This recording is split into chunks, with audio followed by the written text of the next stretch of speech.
Hello everyone, my name is Vinay Joseph and I head investment products and strategy at Standard Chartered Bank, India. And welcome to our first episode of our video podcast series.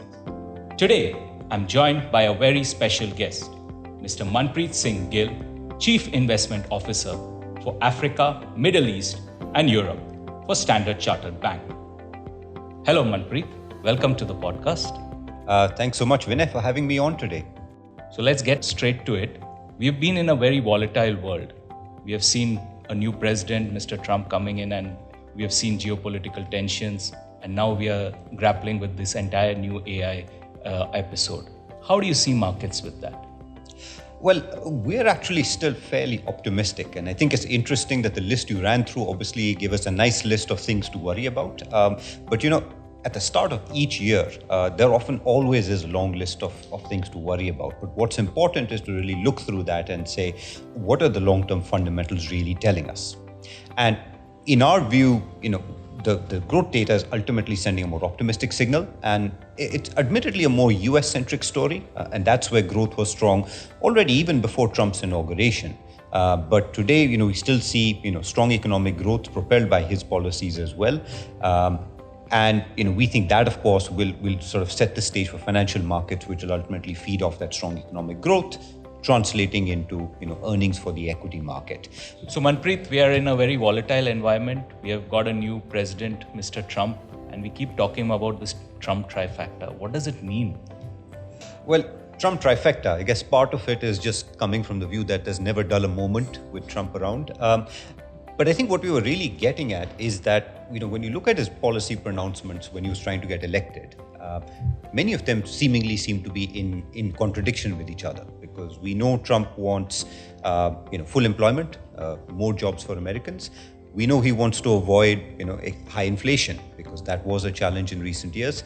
And we know from his prior, term that he does sort of take the stock market as one barometer of his success. But if you're going to talk about in not wanting inflation, if you're going to have immigration curbs and tariffs also key part of your policy, it is inflationary, right?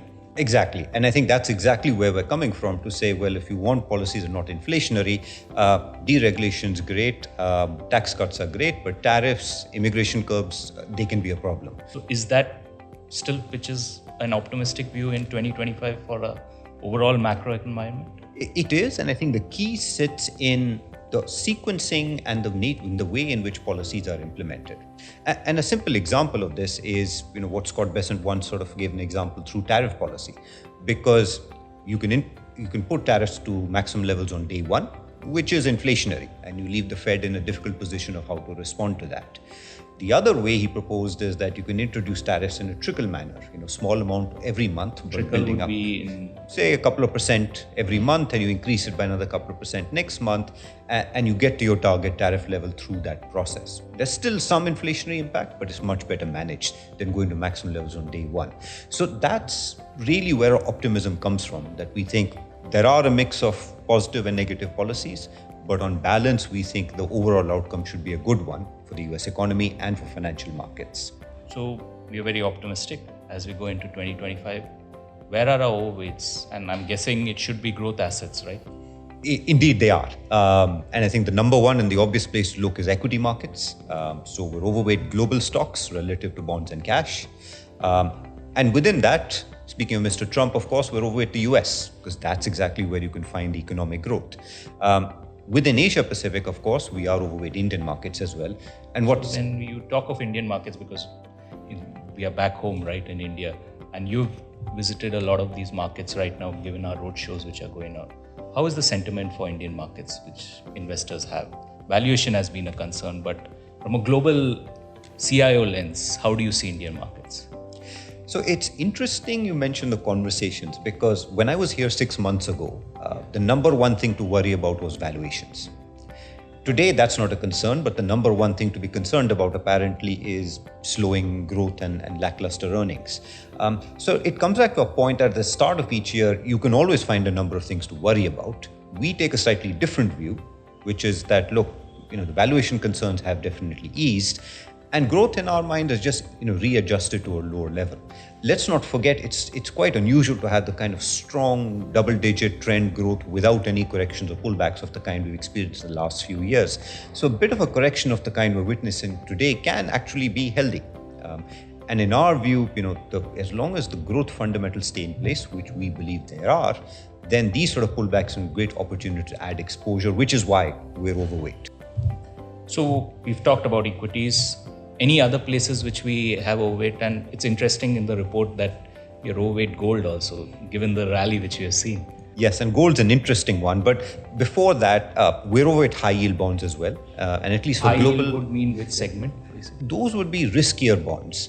They tend to be more equity-like in nature. And the reason we like them is that they're more sensitive to growth, which is where we're optimistic, rather than high quality bonds where you tend to get into debate about RBI policy rates, Fed policy or inflation.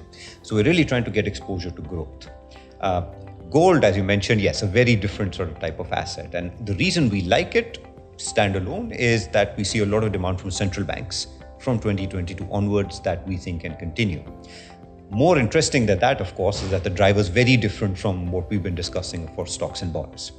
It's really the hedge properties, the fact that they can help you if there's a bit of temporary volatility of the kind we're experiencing today. And we think that, when added to a portfolio of stocks and bonds, can be a great diversifier. So Manpreet, what are the 3 key takeaways if our investors have to take?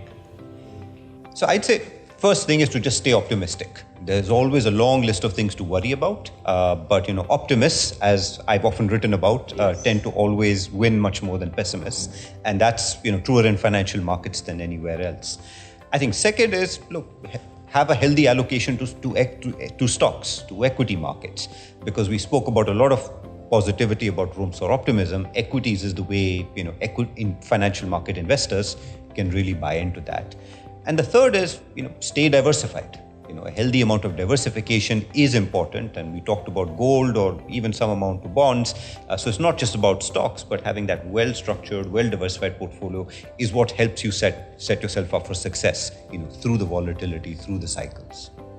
So Manpreet, very good takeaways. I especially like the last one of diversified portfolio because that's our core tenet when we do wealth management in India.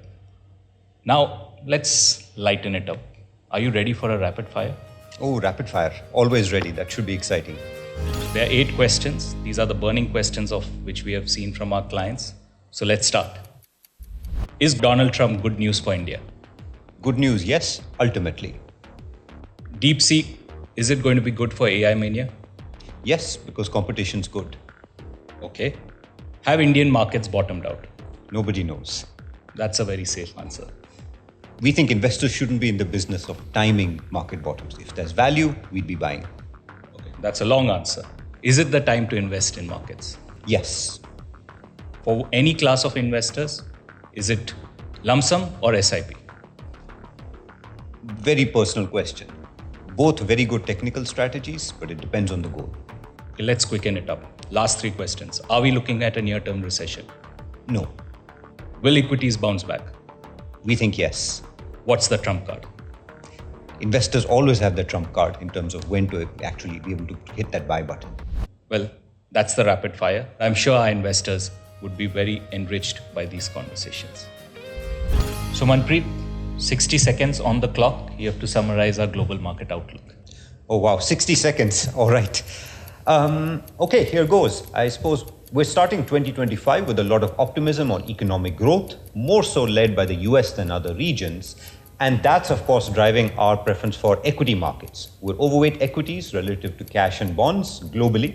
But within that, we're overweight the US amongst major regions because that's where we see the economic growth. But it's not just about equities. We also think, like high yield bonds. That's, as a bond investor, one way to get more exposure to growth rather than interest rates and inflation. And we're overweight gold. Now, gold, of course, because it has its own standalone drivers of central banks, creating a lot of demand when supply is limited. But it's also a very different source of demand to that for stocks and bonds. So we like the diversification value. Finally, if we had things to worry about, we'd watch inflation, we'd watch the order of Trump's policy implementation, and we'd watch economic growth in China, but not beyond that. Right on time. Thank you, Manpreet, for joining this first episode of our video podcast series. If you enjoyed this episode, stay tuned for the next episode with more interviews with industry veterans.